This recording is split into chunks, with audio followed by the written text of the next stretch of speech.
Kali ini kita akan berdiskusi tentang binary search tree atau disingkat dengan BST. Saya Taufik Fuadi Abidin dari jurusan Informatika FMIPA Universitas Syah Kuala. Binary tree adalah struktur data sama halnya seperti linked list, stack, queue, dan heap. Bila linked list digambarkan seperti sebuah rantai, maka binary tree digambarkan sebagai pohon.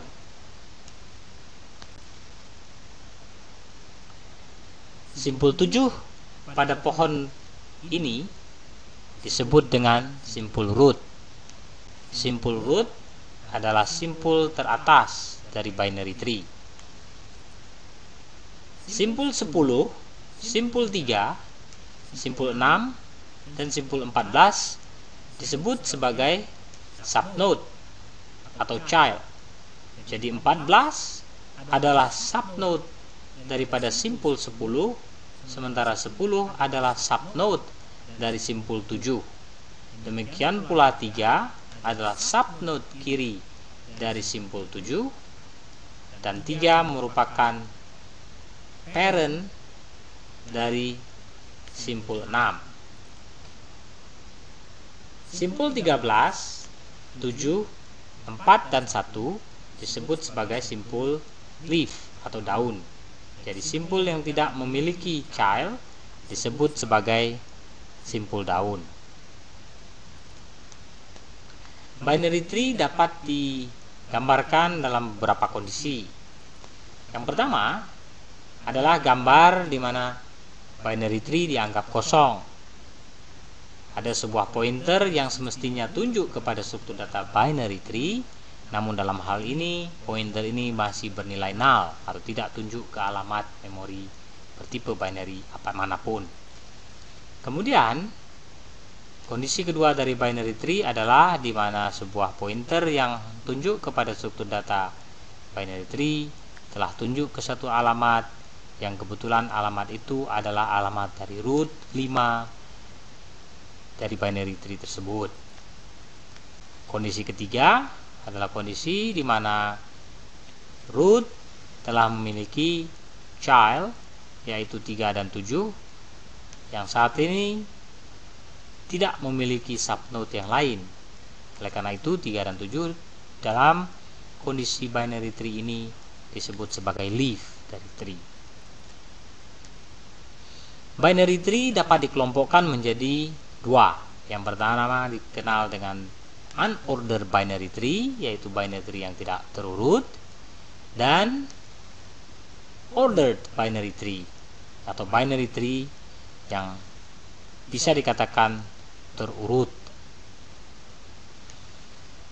BST atau binary search tree adalah binary tree yang terurut.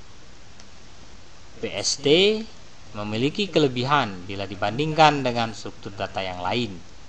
Di antaranya adalah proses pengurutan atau sorting dan proses pencarian atau searching dapat dilakukan bila data sudah tersusun dalam struktur data BST.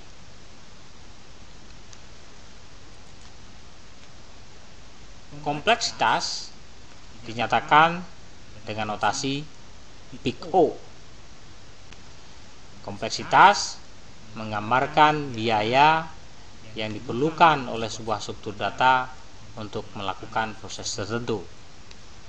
Kompleksitas rata-rata dari BST adalah O log n. Namun dalam kasus terjelek di mana BST tidak berimbang, maka kompleksitas untuk BST pada kasus terjelek mencapai ON. Sebagai contoh, pada gambar ini kita melihat sebuah BST yang tidak balance, yang tidak berimbang, yang semuanya berat ke sebelah kanan atau membentuk sebuah linked list. Maka kompleksitas untuk kasus seperti ini dari BST menjadi ON, sama seperti kompleksitas sebuah struktur data linked list. Ada dua aturan yang harus diperhatikan bila kita ingin membangun struktur data BST. Yang pertama, semua data subtree di bagian kiri sebuah node T itu selalu lebih kecil daripada data pada node T itu sendiri. Sementara semua data atau subtree di bagian kanan atau di sebelah kanan node T itu selalu lebih besar atau sama dengan data pada node T itu sendiri.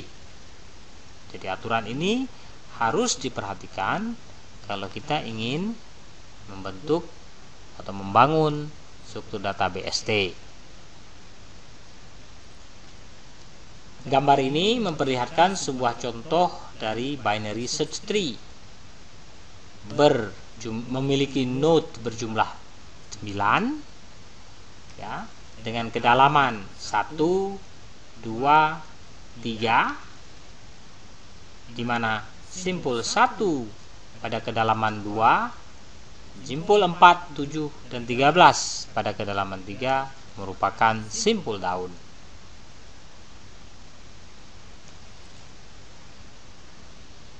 Di mana kita bisa memakai struktur data BST ini? Contoh pertama, search engine pada umumnya menggunakan inverted index sebagai struktur data untuk mengatur indeks dari dokumen yang telah mereka kumpulkan. BST dalam hal ini bisa digunakan untuk membantu pembentukan struktur data inverted index. Contoh yang kedua, dalam bahasa pemrograman, BST biasa digunakan untuk mengelola dan membangun dynamic set.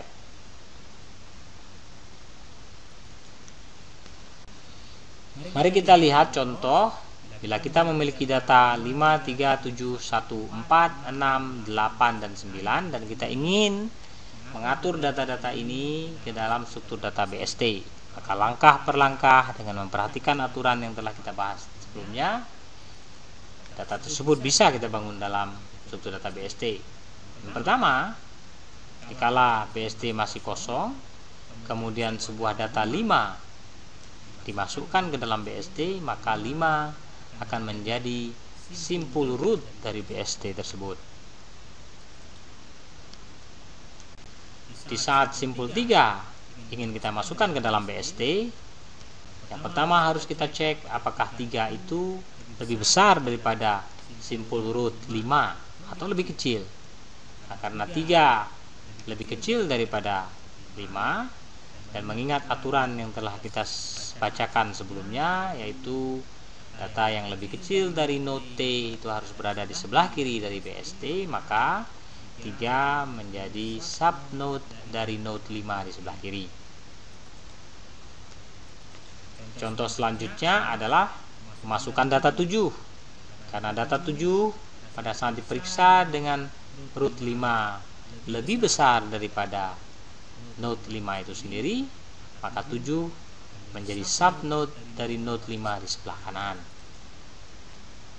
Pada saat simpul 1 dimasukkan ke dalam BST, terjadi pengecekan kembali dengan 5. Karena 1 lebih kecil daripada 5, maka dia akan menelusuri pointer kiri dari node 5. Ditemukan simpul 3, dan karena 1 juga lebih kecil daripada 3, maka 1 menjadi subnode dari 3 di sebelah kiri.